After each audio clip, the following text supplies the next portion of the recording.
Candi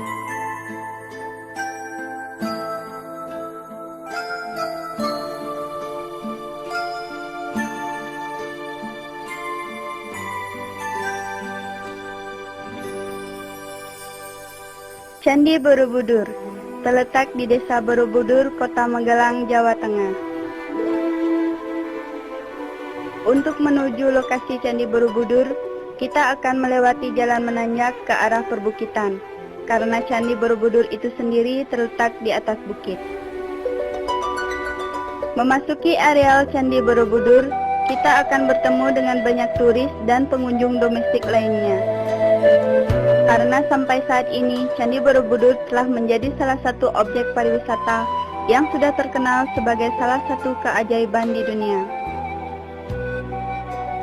Berdasarkan sejarahnya, Candi Borobudur diperkirakan dibangun sekitar tahun 800 Masehi atau pada abad ke-9 oleh para penganut agama Buddha, khususnya penganut Buddha Mahayana.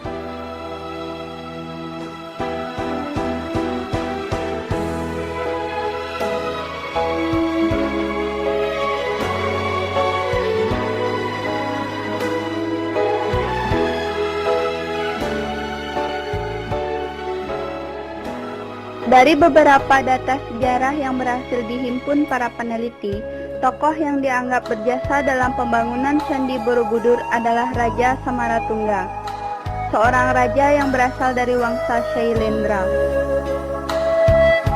Meskipun masih banyak menyimpan kontroversi, arsitek yang berjasa dalam pembangunan Candi Borobudur ini diduga bernama Gunadarma. Sebuah prasasti yang berasal dari abad ke-9 yang pernah diteliti oleh Profesor Dr. Kasparis menyimpulkan silsilah 3 wangsa Shailendra yang berturut-turut memegang pemerintahan, yaitu Raja Indra, Raja Samaratungga, dan Pramodawardhani.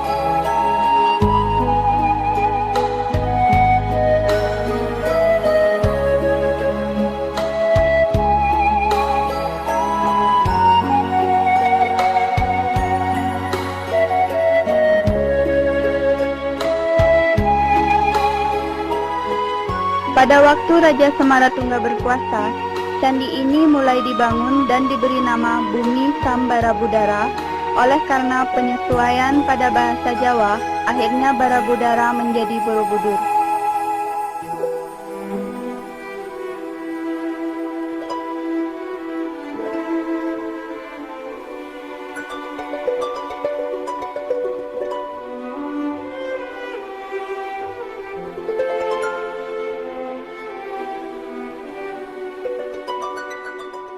Berdasarkan bukti tertulis pertama yang dilakukan oleh Raffles, menuliskan bahwa satu-satunya dokumen tertua yang menunjukkan keberadaan candi ini ialah Kitab Negara Kertagama yang ditulis oleh Empu Prapanca pada tahun 1365.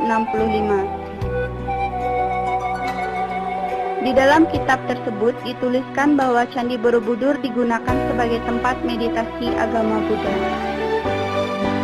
Secara kebahasaan, nama Borobudur sendiri berasal dari kata bara yang berarti biara dan baduhur yang berarti perbukitan.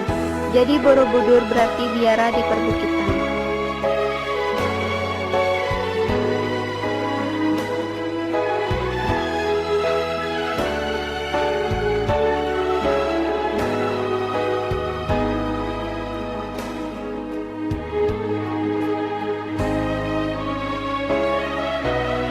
Setelah selesai dibangun selama 150 tahun, Candi Borobudur merupakan pusat ziarah megah bagi penganut Buddha.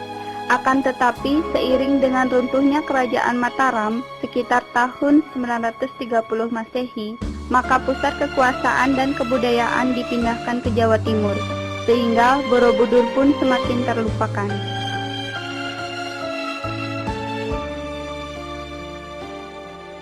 Keberadaan Candi Borobudur baru terungkap kembali saat Inggris menduduki Indonesia pada tahun 1814.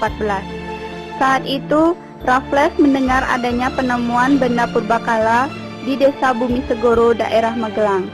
Karena niatnya yang begitu besar terhadap sejarah Jawa, maka Raffles segera memerintahkan Cornelius, seorang insinyur Belanda, untuk menyelidiki lokasi penemuan yang pada saat itu masih berupa bukit yang dipenuhi semak belukar.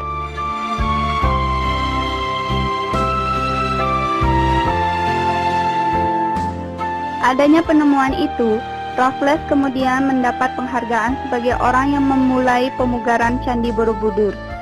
Dan sejak saat itulah Borobudur mulai mendapat perhatian dunia. Memasuki tahun 1835, seluruh areal candi sudah berhasil digali dan pemugarannya berlangsung hingga masa penjajahan Belanda di bawah pimpinan Theodor van Aert.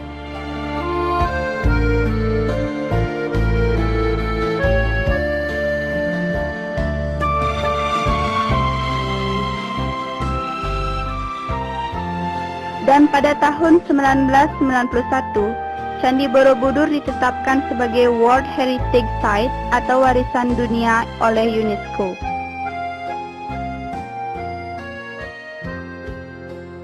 Dilihat dari struktur bangunannya, secara garis besar Candi Borobudur memiliki 3 tingkat yang dinamai dengan Kamadatu, Rupadatu, dan Arupadatu. Kamadatu terdapat pada bagian kaki Candi Borobudur. Kamadatu sendiri memiliki makna sebagai dunia yang masih dikuasai oleh kama atau nafsu rendah.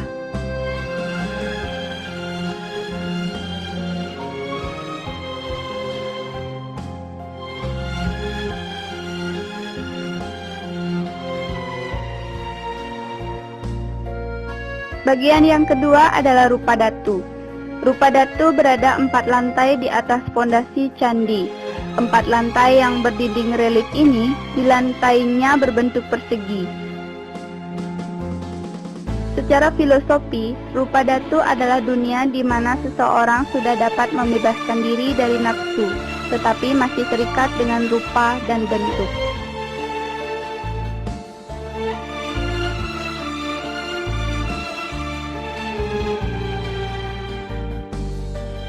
Bagian selanjutnya yang paling atas adalah Arupadatu.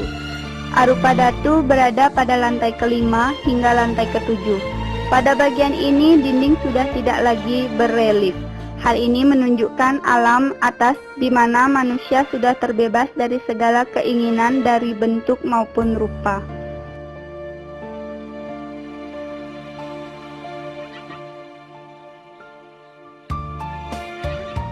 Bangunan yang tidak bisa terlepas dari keberadaan Candi Borobudur adalah patung Buddha. Hampir setiap sisi dari Borobudur terdapat patung-patung Buddha. Meskipun sekilas patung-patung ini tampak sama, namun sebenarnya patung-patung ini berbeda dari segi bentuknya. Setiap patung memiliki maknanya tersendiri. Perbedaan yang jelas adalah sikap tangan atau yang disebut mudra. Hal ini merupakan ciri khas untuk setiap patung di Borobudur.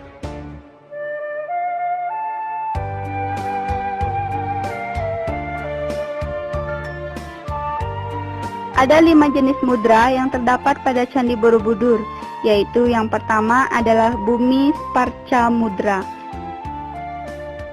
yang menggambarkan sikap tangan sedang menyentuh tanah, di mana tangan kiri terbuka dan menengadah di pangkuan, sedangkan tangan kanan menempel pada lutut kanan dan jari-jarinya menunjuk ke bawah.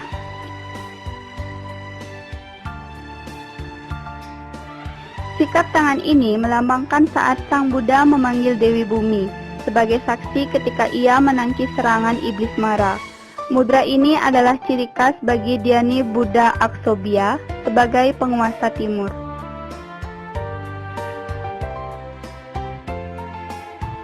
Yang kedua adalah Abhaya Mudra, menggambarkan sikap tangan sedang menenangkan dan menyatakan jangan khawatir.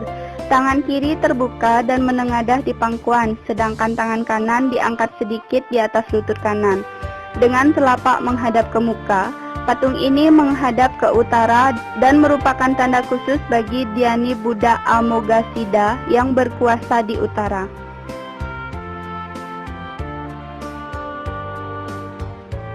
Dan yang ketiga adalah Dhyani Mudra. Mudra ini menggambarkan sikap semedi. Kedua tangan diletakkan di pangkuan, yang kanan di atas, yang kiri dengan telapak menengadah dan jempolnya saling bertemu. Patung ini menghadap ke barat dan merupakan tanda khusus bagi Dhyani Buddha Amitabha yang menguasai daerah barat.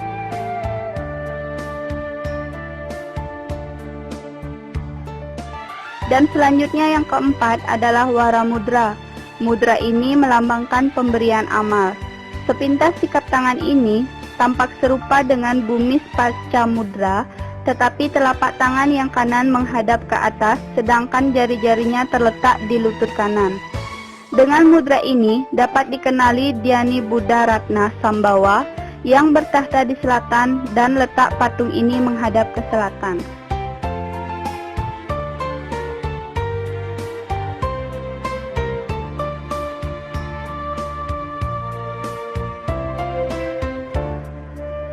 Dan yang terakhir, yang kelima adalah Dharma Cakra Mudra yang melambangkan gerak memutar roda Dharma.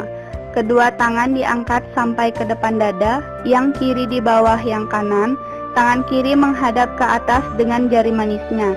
Sikap tangan sedemikian memang serupa benar dengan gerak memutar sebuah roda. Mudra ini menjadi ciri khas bagi Dhyani Buddha Vairocana yang daerah kekuasaannya terletak di pusat.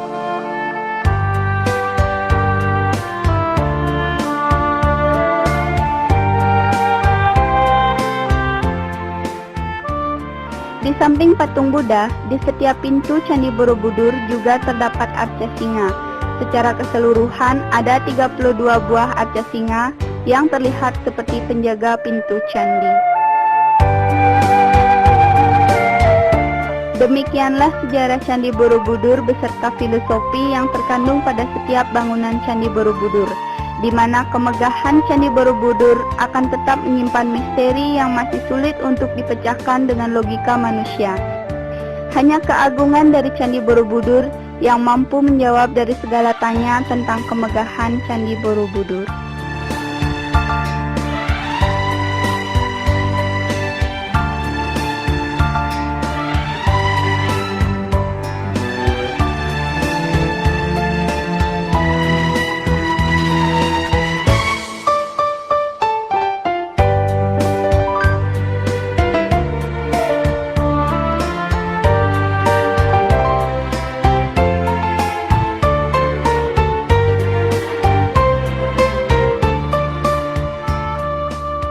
Setelah puas menikmati keindahan dan kecantikan dari Candi Borobudur yang terletak di kota Magelang, sekarang kita akan menelusuri sejarah dan keistimewaan dari Candi Prambanan yang tak kalah eksotisnya dengan Candi Borobudur.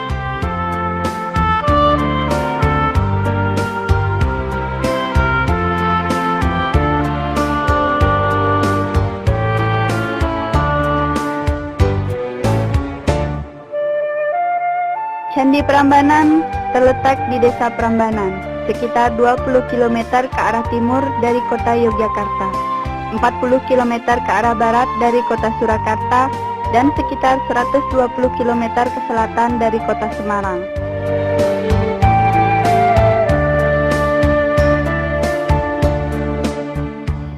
Di Indonesia, Candi Prambanan termasuk salah satu candi Hindu terbesar di antara beberapa candi Hindu lainnya. Candi ini persis berada di perbatasan antara Provinsi Jawa Tengah dengan daerah istimewa Yogyakarta dan terletak di Desa Prambanan yang wilayahnya dibagi antara Kabupaten Sleman dan Klaten.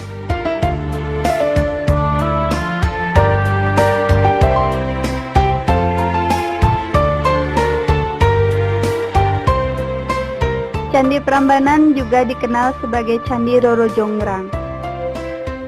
Candi ini menyimpan suatu legenda yang populer di kalangan masyarakat, kisah Bandung Bondowoso dari Kerajaan Peging yang ingin memperistri dara cantik bernama Roro Jonggrang. Si putri menolak dengan halus.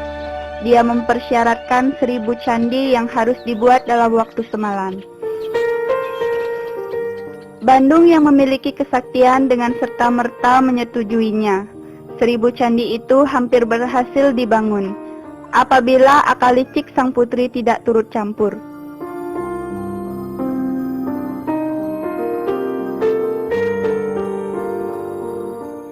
Bandung yang kecewa, lalu mengutuk Roro Jonggrang menjadi arca bertari Durga yang menjadi salah satu penghuni Candi Prambanan.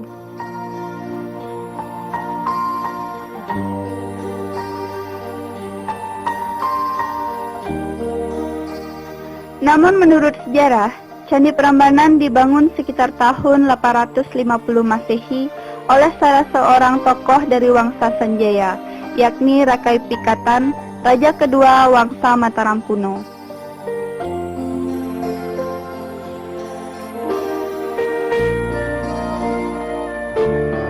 Rakai Pikatan adalah menantu dari Raja Semaratungga yang pernah menggulingkan saudara iparnya sendiri bernama Bala Putradewa, yang waktu itu sedang memimpin dinasti Syailendra.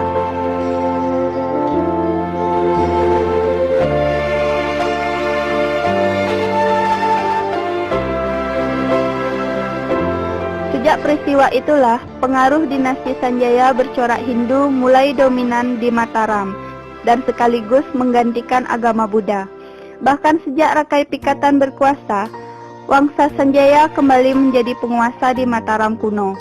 Untuk menunjukkan pengaruhnya, Rakai Pikatan dan Balitung yang menganut agama Hindu kemudian mendirikan Candi Prambanan.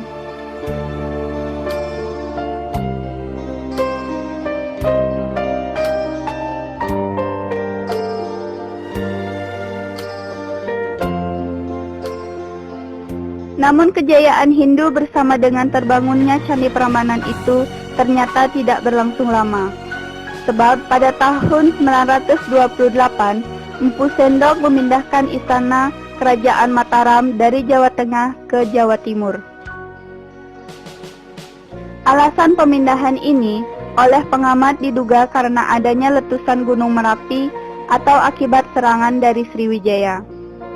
Dengan dipindahkannya istana Kerajaan Mataram, maka berakhirlah era dinasti Sanjaya. Sementara Empu Sendok yang diperkirakan masih keturunan Wangsa Sanjaya, mendirikan dinasti baru yang bernama Dinasti Isyana yang memerintah di Jawa Timur. Sejak saat itu, Candi Prambanan mulai terlupakan dan terbengkalai.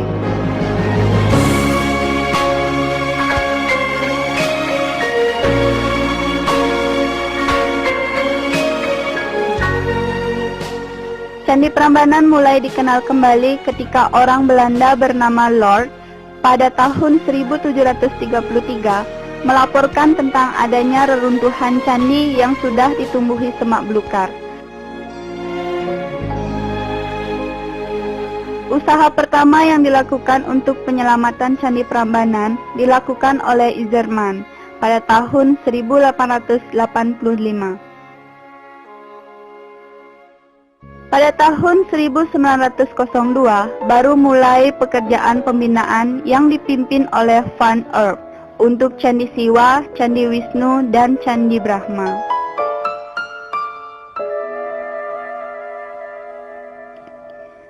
Mengingat berharganya keberadaan Candi Prambanan, maka saat ini keberadaannya mulai dilindungi oleh Lembaga Pelestarian Benda-Benda Purbakala Dunia, yakni UNESCO. Lembaga ini mulai resmi memberikan perlindungan pada Candi Prambanan sejak tahun 1991. Hal tersebut menjadikan Candi Prambanan sebagai kompleks terlindung dan memiliki status istimewa.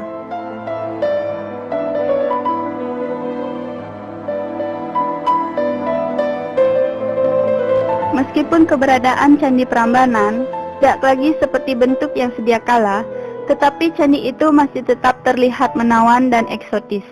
Candi Prambanan memiliki 4 pintu dan 4 bilik.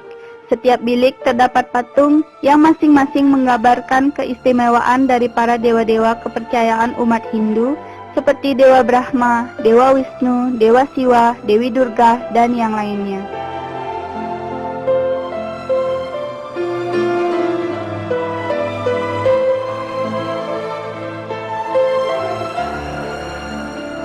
Arca Brahma pada Candi Prambanan dalam kepercayaan agama Hindu, Brahma termasuk salah satu di antara Trimurti. Selain sebagai dewa pencipta, Brahma juga memiliki gelar sebagai dewa pengetahuan, dewa kebijaksanaan, dan dewa api. Dalam kepercayaan umat Hindu, Dewa Brahma memiliki ciri-ciri yang sesuai dengan karakternya. Dewa Brahma memiliki 4 wajah sehingga dapat memandang ke semua penjuru mata angin. Dewa Brahma juga memiliki 4 lengan yang masing-masing membawa teratai, weda, kendi, dan juga genitri. Dewa Brahma digambarkan sebagai sosok yang sedang menunggangi angsa atau duduk di atas teratai. Selain arca Brahma, pada candi induk Candi Prambanan juga terdapat arca Dewa Siwa. Oleh umat Hindu, Dewa Siwa diyakini sebagai manifestasi dari keberadaan Tuhan Yang Maha Esa, yang memiliki beragam kemahakuasaan dan memiliki kekuatan yang maha tinggi. Bagi umat Hindu, Dewa Siwa digambarkan sebagai dewa yang memiliki ciri-ciri seperti bertangan 4, masing-masing membawa trisula, cemara, tasbih atau genitri, dan juga kendi. Dewa Siwa bermata 3 yang disebut trinetra. Pada hiasan kepalanya terdapat arda candra atau bulan sabit. Ikat pinggangnya terbuat dari kulit harimau. Hiasan lehernya berupa ular kobra dan kendaraannya adalah lembu Nandini.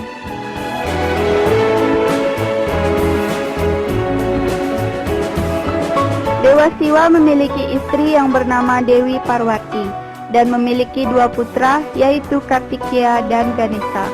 Pada Candi Prambanan, arca Dewi Parwati digambarkan dalam wujud Dewi Durga yang terdapat pada Candi Induk yang sering juga disebut-sebut sebagai arca Roro Jongrang. Selain itu, arca Dewa Ganesha dan guru Dewa Siwa Agastya juga terdapat pada Candi Induk Candi Prambanan. Arca Wisnu juga terdapat pada Candi Wisnu di Prambanan. Dalam ajaran Hindu, Dewa Wisnu juga sering disebut dengan sebutan Narayana. Dewa Wisnu merupakan dewa yang bertugas melindungi dan memelihara segala ciptaan Dewa Brahma. Dewa Wisnu juga disebut-sebut memiliki sifat gaib dan dapat berada di mana-mana. Dewa Wisnu memiliki ciri-ciri seperti memiliki 4 lengan yang melambangkan segala kekuasaan dan segala kekuatannya untuk mengisi seluruh alam semesta. Kulit Dewa Wisnu berwarna biru gelap, melambangkan biru langit abadi. Dewa Wisnu digambarkan sebagai dewa yang beristirahat di atas ranjang berupa ular suci. Tangan kiri Dewa Wisnu memegang trompet kulit kerang, tangan kanan atasnya memegang cakra, tangan kiri bawah memegang senjata gada. Sementara, bunga lotus merupakan simbol kebebasan dan melambangkan kekuatan yang memunculkan alam semesta. Demikianlah sejarah dari Candi Prambanan, yang sampai saat ini masih menimbulkan berbagai kontroversi tentang legenda yang berkembang dalam masyarakat, yaitu tentang keterlibatan para makhluk halus dalam pembuatannya. Namun memang tidak dapat dipungkiri bahwa Candi Prambanan memang memiliki nilai kecantikan yang luang harus selalu dijaga.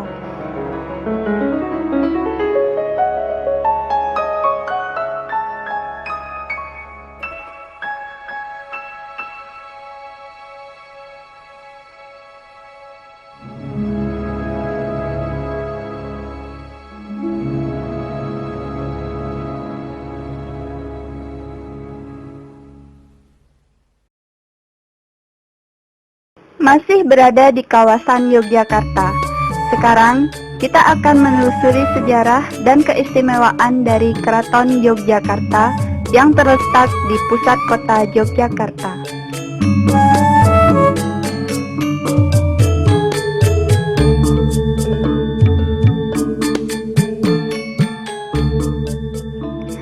Asal mula Kesultanan Yogyakarta diawali ketika pada tahun 1558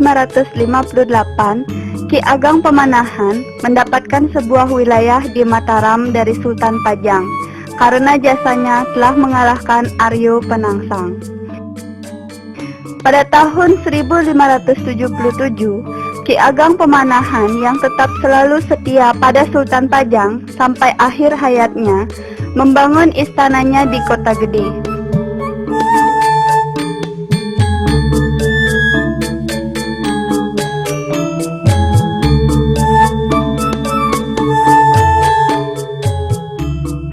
Penggantinya Sutawijaya, anak Ki Ageng Pamanahan, berbeda dengan ayahandanya. Sutawijaya menolak tunduk pada Sultan Pajang dan ingin memiliki daerah kekuasaan sendiri, bahkan menguasai Jawa. Setelah memenangkan pertempuran dengan Kerajaan Pajang, pada tahun 1588, Mataram menjadi kerajaan dengan Sutawijaya sebagai sultan yang bergelar Panembahan Senopati. Kerajaan Mataram mengalami perkembangan pesat pada masa pemerintahan Sultan Agung Hanyokrokusumo.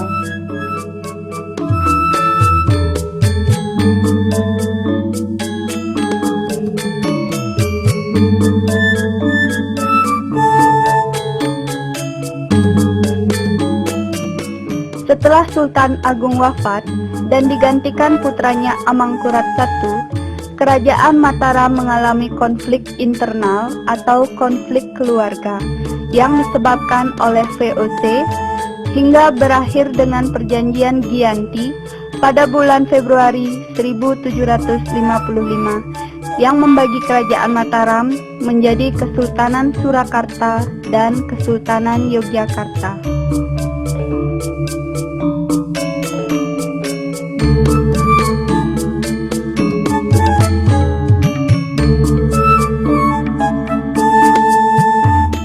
Dalam perjanjian tersebut, dinyatakan Pangeran Mangkubumi menjadi Sultan Kesultanan Yogyakarta dengan gelar Sri Sultan Hamengkubuwono I.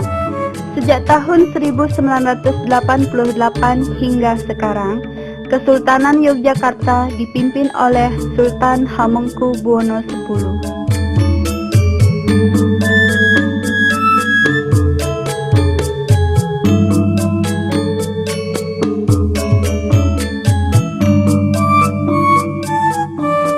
Keraton Yogyakarta mulai didirikan oleh Sultan Hamengkubuwono I beberapa bulan pasca Perjanjian Giyanti.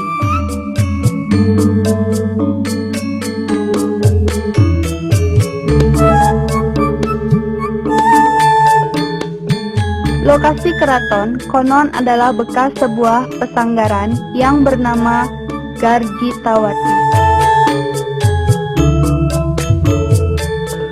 Pesanggaran ini digunakan untuk istirahat iring-iringan jenazah Raja-Raja Mataram yang akan dimakamkan di Imogiri.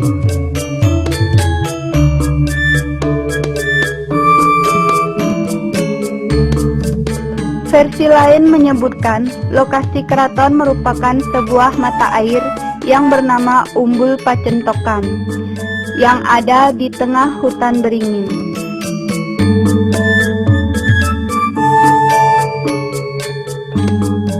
Sebelum menempati Keraton Yogyakarta, Sultan Hamengkubuwono I berdiam di Pesanggaran Ambar Ketawang yang sekarang termasuk ke wilayah Kecamatan Gamping, Kabupaten Sleman.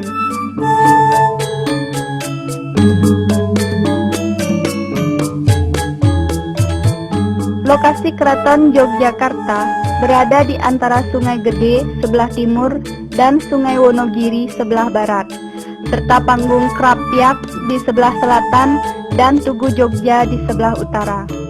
Lokasi ini juga berada dalam satu garis imajiner, Laut Selatan dan Gunung Merapi.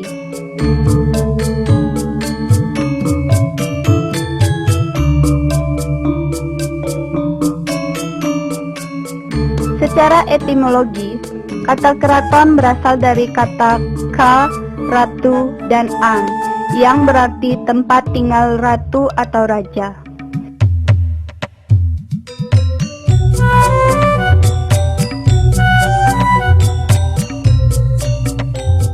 Secara fisik, Istana Para Sultan Yogyakarta memiliki 7 komplek inti, yaitu Siti Hingiler, Kamandungan Ler, Sri Maganti, Kedaton, Kemagangan, Kamandungan Kidul, dan Siti Hengil Kidul.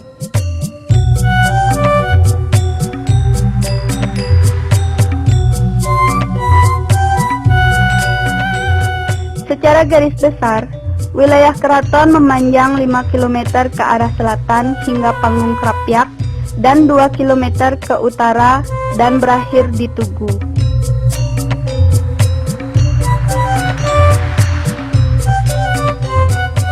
Pada garis ini terdapat garis linear dualisme terbalik. Bila dibaca secara simbolik, filosofis dari Panggung Krapyak menuju ke keraton menunjukkan sangkan, yaitu asal mula penciptaan manusia sampai manusia tersebut dewasa.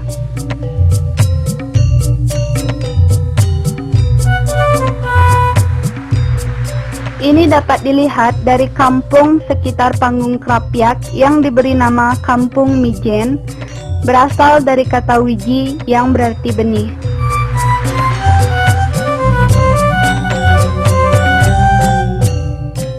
Di sepanjang jalan DI Penjahitan ditanam pohon asam dan pohon tanjung yang melambangkan masa anak-anak menuju remaja.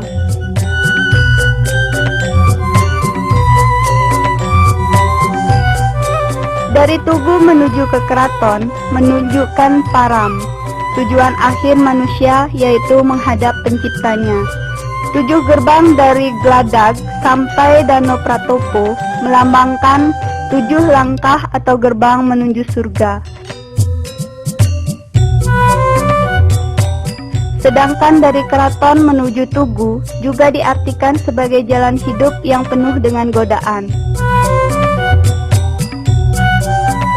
Pasar Beringharjo melambangkan godaan wanita, sedangkan godaan akan kekuasaan dilambangkan lewat gedung kepatihan. Keduanya terletak di sebelah kanan.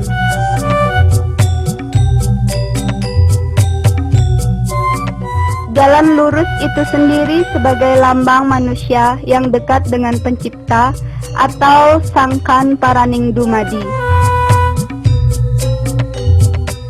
Secara sederhana, Tugu adalah perlambang lingga atau laki-laki dan Panggung Krapyak berlambang yoni atau perempuan.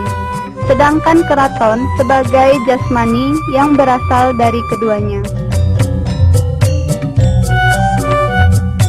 Tugu dan Bangsal Maguntul Tangkil atau Bangsal Kencana atau tempat singgasana raja terletak dalam garis lurus. Hal ini mengandung arti ketika Sultan duduk di singgasananya dan memandang ke arah Tugu, maka beliau akan selalu mengingat rakyatnya, atau disebut pula Manunggaling Kaula Gusti. Tatanan keraton sama seperti keraton dinasti Mataram pada umumnya. Bangsal Kencana yang menjadi tempat raja memerintah menyatu dengan Bangsal Prabayeksa sebagai tempat menyimpan senjata-senjata pusaka keraton, berfungsi sebagai pusat. Bangsal tersebut dilingkupi oleh pelataran kedaton, sehingga untuk mencapai pusat harus melewati halaman yang berlapis-lapis menyerupai rangkaian bewa atau ombak di atas lautan. Tatanan spasial keraton sangat mirip dengan konstelasi gunung dan dataran Jambudwipa yang dipandang sebagai benua pusatnya jagat raya.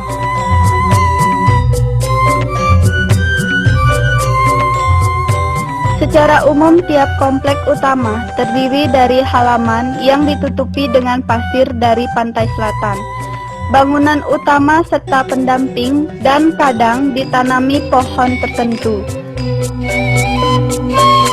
Kompleks satu dengan yang lain dipisahkan dengan tembok yang cukup tinggi dan dihubungkan dengan regol yang biasanya bergaya Semar Tinandu.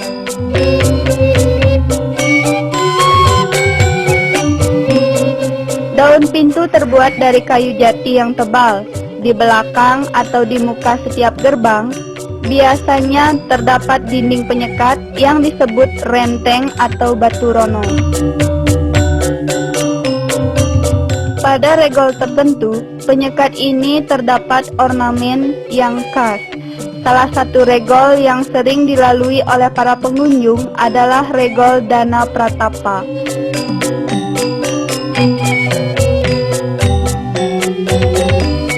Dana Pratapa adalah pintu gerbang yang menghubungkan antara halaman Srimagati dengan halaman Bangsal Kencana.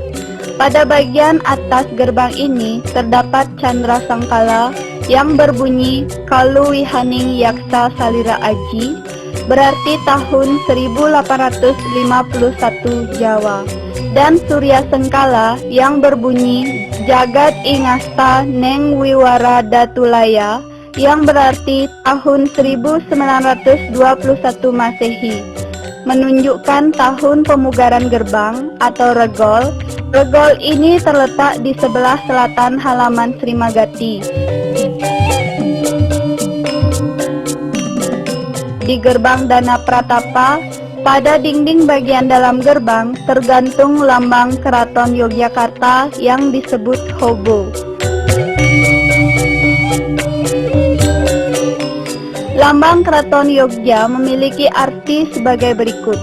Aksara Jawa H dan Ba singkatan dari Hamengkubuwono atau memangku atau mengayomi bumi. Seperti rumah, untuk bisa mengayomi makhluk yang di dalamnya dibutuhkan dinding atau selimut, dilambangkan dengan sayap, dan juga atap dilambangkan dengan mahkota. Artinya, keraton atau pemerintahan Yogya dari zaman dulu adalah ada untuk mengayomi rakyat. Mahkota juga sebagai lambang pemikiran atau pemerintahan atau kepemimpinan. Sedangkan sayap sebagai lambang perlindungan atau pemeliharaan menuju tatanan kehidupan yang baik.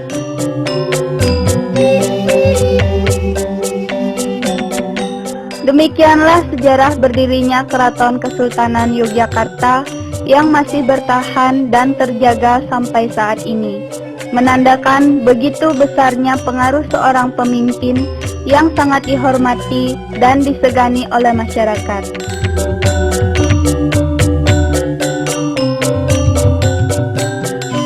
Sifat kedaerahan masih tersirat dengan jelas dan kebudayaan masih tetap dijaga dengan seksama. Hal itu merupakan suatu hal yang sangat sulit terjadi di tengah-tengah era globalisasi seperti saat ini.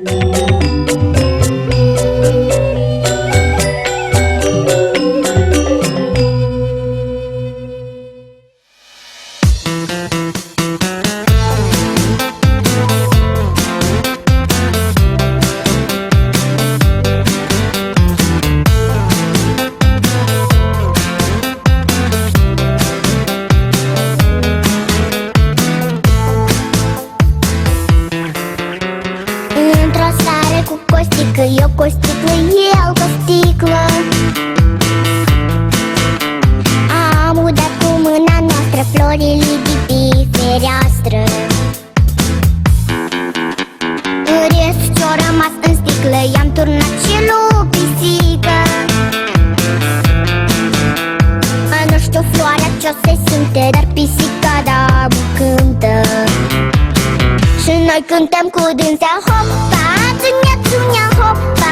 Toată lumea toată-i încântată de pisica talentată. Hopa, hai că-i bună, hopa, nu-i o glumă, toți îl cadă pe costică, să le mai aduc o sticlă.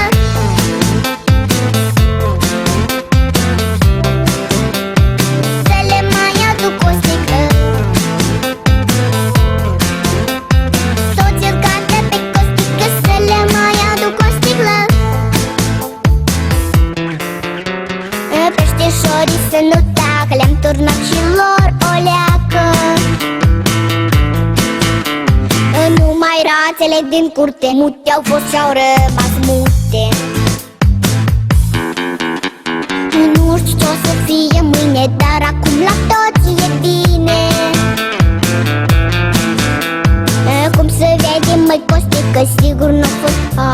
sticlă.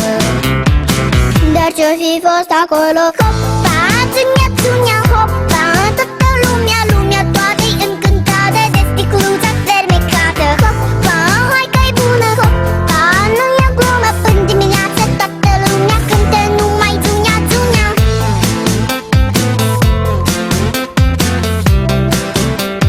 Cântă numai țunia. Până dimineață toată lumea cântă numai. Ei, hopa, țunia, hopa, toată lumea